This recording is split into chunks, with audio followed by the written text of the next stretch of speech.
आपलं जग अनेक अशा तंत्रज्ञानावर चालतं जे आपल्याला दिसतही नाहीत, पण त्यांचं काम खूप महत्त्वाचं असतं. विचार करा, एक असं तंत्रज्ञान जे अवकाशातल्या मोठमोठ्या आव्हानांना तोंड देतं आणि आपल्याला म्हणजे पृथ्वीला थेट ब्रह्मांडाशी जोडून ठेवतं. चला तर मग आज आपण अशाच एका अदृश्य पण शक्तिशाली नायकाची गोष्ट जाणून घेऊया. अच्छा, जरा कल्पना करा, एक सॅटेलाइट आहे पृथ्वीपासून लाखो किलोमीटर दूर, आणि तो काही शांत बसलेला नाहीये. तो अवकाशात कसाही फिरतोय, गडगडतोय, म्हणजे त्याची दिशा प्रत्येक सेकंदाला बदलतेय. मग आता अशा परिस्थितीत त्याच्यासोबत एक स्टेबल म्हणजे अखंड रेडिओ लिंक कशी ठेवायची? हे खरंच एक खूप मोठं चॅलेंज आहे, नाही का? कारण इथे जर चूक झाली ना, तर त्याची किंमत खूप मोठी असू शकते. बघा, एका बाजूला आहे स्थिर सिग्नल, याचा अर्थ आपलं मिशन यशस्वी. पण दुसरीकडे जर सिग्नल तुटला तर सगळंच संपलं. महत्त्वाचा डेटा कायमचा गेला, अवकाशयानाशी संपर्क तुटला आणि कोट्यावधी रुपयांची मोहीम एका क्षणात अयशस्वी होऊ शकते. मग यावर उपाय तरी काय? शास्त्रज्ञांनी या समस्येचं उत्तर शोधून काढलं, आणि तेही एका खास प्रकारच्या रेडिओ लहरीमध्ये. हो, एक अशी लहर जिच्यामध्ये एक खास ट्विस्ट आहे, एक वळण आहे. या तंत्रज्ञानाला म्हणतात सर्क्युलर पोलरायझेशन. आता बघा, साध्या रेडिओ लहरी कशा सरळ रेषेत प्रवास करतात, पण ही लहर ही एखाद्या स्प्रिंगप्रमाणे गोल गोल फिरत पुढे जाते. आणि तिचं हे फिरणंच तिची सगळ्यात मोठी ताकद आहे, कारण यामुळे तिची अशी कोणती एक निश्चित दिशाच राहत नाही. चला, आता हे जरा चित्रातून समजून घेऊया. डावीकडे जे दिसते ती आहे साधी लिनियर वेव्ह, म्हणजे ती फक्त सरळ वर खाली किंवा डावी उजवीकडे झालेल. आता प्रॉब्लेम काय होतो की रिसिव्हरची दिशा जर अगदी थोडी जरी बदलली तर सिग्नल गेलाच म्हणून समजा. पण आता उजवीकडची लहर बघा, ही आहे आपली सर्क्युलर वेव्ह. ती स्वतःभोवती फिरत पुढे जातीये. त्यामुळे काय होतं, रिसीव्ह करणारा अँटेना कोणत्याही अँगलमध्ये असला तरी तो तिला सहज कॅच करू शकतो. म्हणजेच संपर्क तुटण्याचा धोका जवळजवळ नाहीच.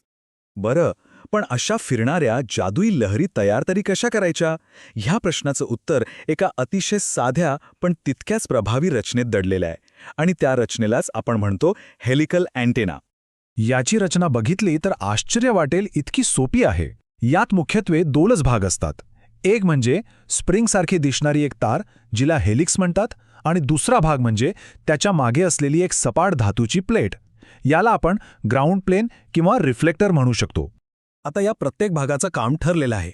कोॲक्सियल केबलमधनं सिग्नल येतो, हेलिकल एलिमेंट त्या सिग्नलला फिरणाऱ्या लहरींमध्ये बदलून अवकाशात पाठवतो, आणि मागचा जो रिफ्लेक्टर आहे तो एखाद्या आरशाप्रमाणे काम करतो.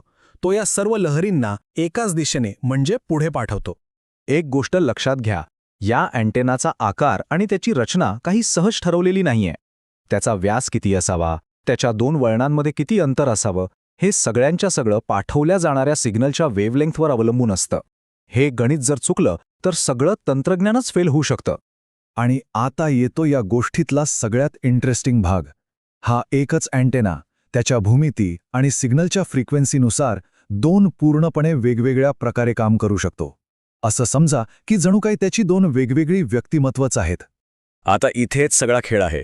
या दोन मोड्समधला फरक एकदम स्पष्ट दिसतोय. पहिला आहे नॉर्मल मोड. हे कधी होतं जेव्हा अँटेनाचा आकार सिग्नलच्या वेव्हलेंथपेक्षा खूपच लहान असतो. हा मोड कमी अंतरावरच्या कम्युनिकेशनसाठी ठीक आहे, म्हणजे वॉकी टॉकीचे ते रबर डक अँटेना असतात ना तसं. पण ह्यात एक मोठी समस्या आहे. याची एफिशियन्सी म्हणजे कार्यक्षमता खूपच कमी असते. पण खरा जादूगार आहे तो म्हणजे ॲक्शियल मोड.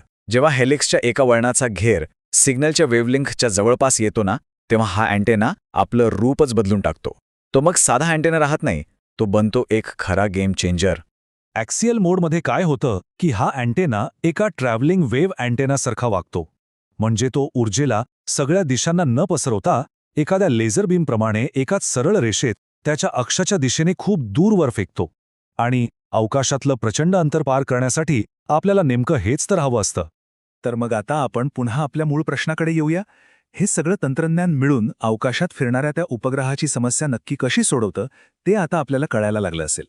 हेलिकल अँटेनाच्या याच खास गुणधर्मांमुळे त्याचा वापर पृथ्वीवरच्या मोठ्या ग्राउंड स्टेशनमध्ये उपग्रहांना ट्रॅक करण्यासाठी होतो, मंगळावर किंवा त्याही पुढे गेलेल्या अवकाशयानांकडून डेटा मिळवण्यासाठी होतो. इतकंच काय, रडार सिस्टीममध्ये शत्रूची विमानं आणि बाकीच्या अडथळ्यांमध्ये फरक करण्यासाठी सुद्धा याचा उपयोग होतो. जर आपण इंजिनियर्सच्या भाषेत बोलायचं ठरवलं तर हा अँटेना म्हणजे एक स्वप्नवत उपकरण आहे. का? कारण याची रचना सोपी, बँडविड्थ मोठी आणि याचा इम्पिडन्स जवळजवळ प्युअरली रेझिस्टिव्ह असतो. त्यामुळे याला कोणत्याही सिस्टमशी जोडणं खूप सोपं जातं. म्हणजे कमी खर्चात जास्त आणि खात्रीशीर काम. म्हणजे थोडक्यात काय तर एका साध्या दिसणाऱ्या स्प्रिंगसारख्या रचनेने अवकाशातल्या एका मोठ्या आणि गुंतागुंतीच्या समस्येवर एक अत्यंत सुंदर आणि प्रभावी उपाय शोधून काढला आहे. खरंच या साध्या पण शक्तिशाली तंत्रज्ञानाच्या जोरावर भविष्यात ब्रह्मांडाची आणखी कोणकोणती रहस्य उलगडली जातील हा विचार आपल्याला नक्कीच एका नवीन दिशेने विचार करायला लावतो.